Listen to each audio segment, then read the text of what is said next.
I want you to hear what she's saying. This is putting pieces together for me that I've been getting about the Covenant. Together, all of us. The Anunnaki races through Nibiru have had control over what's called Stargate 4 and Stargate 5, or part of Stargate 5, not the whole thing, since 22,500 BC. They've seeded distortions of our religions, which were originally translations of the Cloister Door Tour plates. What they did was take them and put up a false externalized creator god. That is false. The teachings of Christ were always about the inner Christ. The teachings of the Cloister Door Tour plate. Now, there was a Jesus. Actually, there were two of them right around the same time. We're not denouncing Christianity, but I was a part of those early movements in my incarnation. I remember how much they meant. And when I see what's being done with the externalized God concept and how people are being used and manipulated with that concept, it makes me angry enough to say, to tell the truth that I know. And I know the truth from the Cloister Door Tour plates and from the incarnational memory I have to back it up. It started with Atlantis. When Atlantis went down, it continued in Sumerian culture, where the god Anu was appointed as the big father patriarch guy. And there's a whole story in Sumerian culture about Enki and Enlil and their fight and their father god Anu.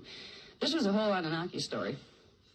It was when they began again to try to infiltrate this planet by hybridization with the human lineages, trying to literally force enough of themselves in here where they could contaminate the human gene code and mutate it out of its 12-strand capacity. They have 11-strand capacity.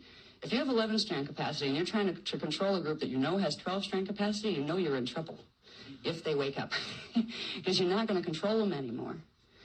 The Anunnaki want the Templar. They always have. They want Earth's Templar and they want the interplanetary Templar. And because they didn't understand the need to have Christos consciousness, to have the commission to run that Templar, they fought for it and tried to take it instead, and they're still doing it. Right now, we have a situation in the stellar activation cycle, which is actually a wonderful joy. For 200,000 years, our race, incarnationally, has waited and waited for this point. It commenced on January 1st, 2000. They didn't know if it would, because there's a lot of physics involved with whether or not those gates will actually open. But once something called grounding the stellar bridge happens, which did happen on January 1st, 2000, you can't turn it back. That starts the frequency downloads from the higher dimensional fields.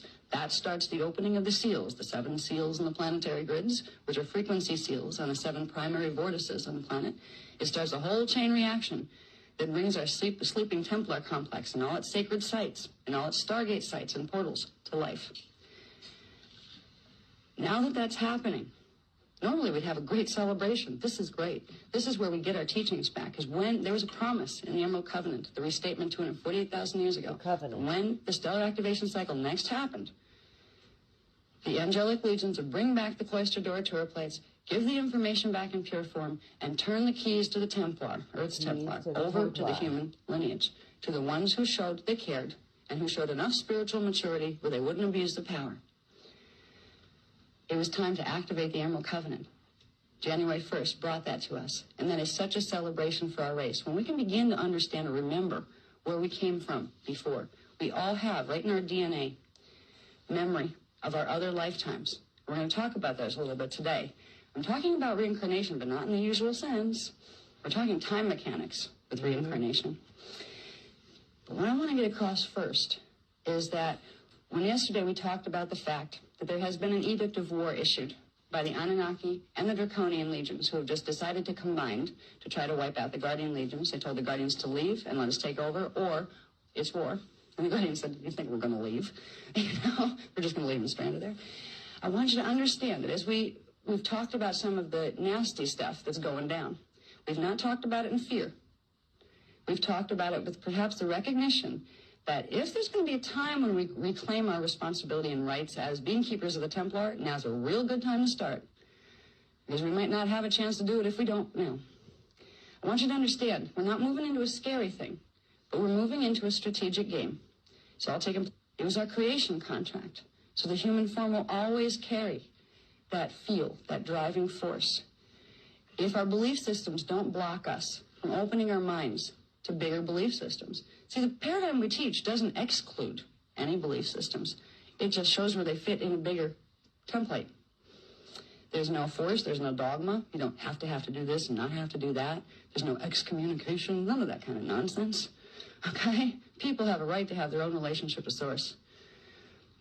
If we can reclaim a bit in ourselves of our angelic human heritage now, we'll not only advance our own spiritual development hugely, we will be able to help what's happening on this planet. What needs to be done on the planet is simple. We have Stargates 4 and Stargates 5. Stargate 4 is the solar Stargate. It's been under Nibelungian control since 22,500 BC. They were supposed to, as per the Treaty of Altair, turn that control back over to the Azerite security teams that were commissioned by the Brennau Legions, so everybody could get the Interplanetary Templar and Earth Templar working properly. They've refused to return it. They would rather see pole shift happen and clear the real estate so they can come in and try to take it over. That's not very nice, to say the least. Stargate 5, they have partial control over because they were part of what was called the Palladian-Nibelungian Alcyon Council. They have part of the security codes on Stargate 5. Beings that decide they have been entrusted once upon a time to have a security contract on a Stargate. That's a very big commission. That means you were trusted and really, really believed in that you would serve the good of the whole and not selfish agendas. When beings like that decide, we're going to play games with this trust. You gave us this power, well, now we're going to use it against you until you give us what we want. What the Anu Legions wanted was to have their Anu Melchizedek race from inner Earth to be put in charge of Earth's Templar and humans in subservience to them. That would be a breach and violation of the Emerald Covenant, the original Emerald Covenant, that said humans were commissioned to be the beings that would run the Interplanetary Templar. And that Emerald Covenant was extended to include Anunnaki. When they showed in different periods that they were willing to work with us, it became co-evolution. All right, we'll both share it together, but under the direction of the Brennau. That means if there's any conflicts there, both sides had to listen to the Brennau so they didn't fight and get into all messes like this. The Anunnaki Legions had agreed to those agreements, and they've broken them again. Every time it came down to, a stellar activation cycle is really going to happen, it's kind of when it all exploded. That's when they decided, this is our chance, because I know if we can just push it, we can get in and we can get control of this. We really can. They still haven't learned. It's not about control. It's about cooperative sharing. And unfortunately, we're in the middle of it. Our race that has no clue right now as to its origins or its history or its original commission. Everybody's just struggling to find out who's God, where's God, can I connect to this? You know, they feel a desire, some people. Some people don't care at all. They're atheists. They don't want to know about the word God. I can almost sympathize with them sometimes because they're so sick of a Father God creator figure that dominates women, that tells you you're sinful, that tells you you're pathetic, that tells you you're powerless and you have to grovel before some priest caste in order to get your entrance into heaven. I can see why people become atheists. If there's only two choices, worship Father God or pretend I don't believe in any of it, I'll just pretend I don't believe in any of it. It's like a security mechanism. You know, it's just, fine, I'll shut down as a coping skill.